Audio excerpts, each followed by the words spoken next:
Gawa tayo guys ng taho! So, meron ako ditong colorful tapioca. So, yan. Tapos, nag-sale pa siya. Yan. So, papakulaan natin siya. I don't know how many minutes, but tignan na lang natin yun. It says here, 4 minutes. Ito, 4 minutes. Kita niyo yan, sabi niyo, 4 minutes. Okay. Yan, meron tayo. Yan natin. Ay, hinaan natin. Huwag masyadong malakas ang apoy natin. Yan. Tama na ba yan? Okay, so 4 minutes. Then, gawa naman tayo ng syrup para sa ating taho. So, yan. Okay. Ay, hindi ko pala siya bukas.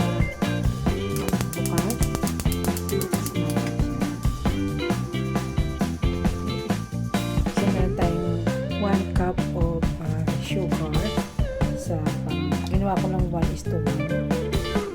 Ayoko masyadong matamis, siyempre, at my age. I'm 55 already, so konting bawas na sa tamis at alat. So, cover din natin siya. Okay. So, ito na ongoing na ating colorful tapioca. Sago in Tagalog. Okay. So, cover natin.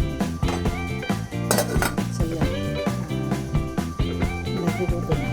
Okay. Nagkukuluan na sila. Tingnan natin. Silipin natin ito. So, yan. Ang ating syrup.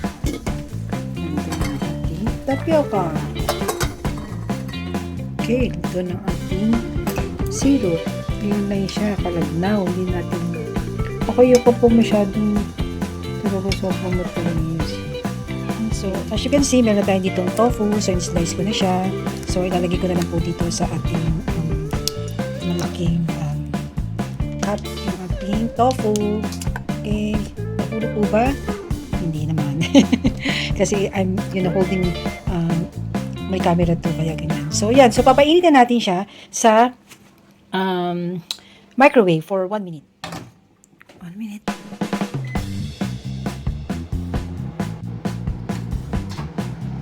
Tignan natin ang ating tofu.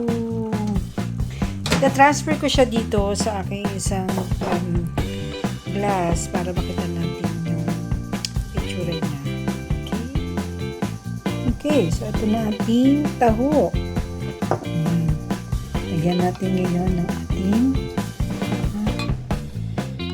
sa atin na excess ng mga water. So, we just have to put it there.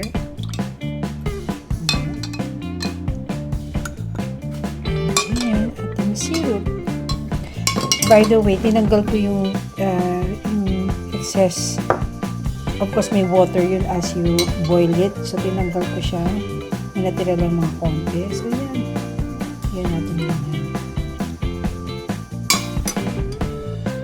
And then,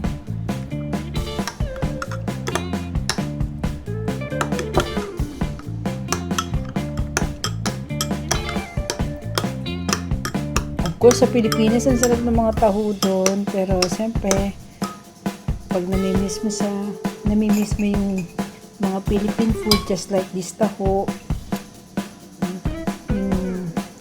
kung paano natin piniprepare. So, yan. Yan ang talaga. You have to do what is really good for you. Okay. Okay. Sarap na.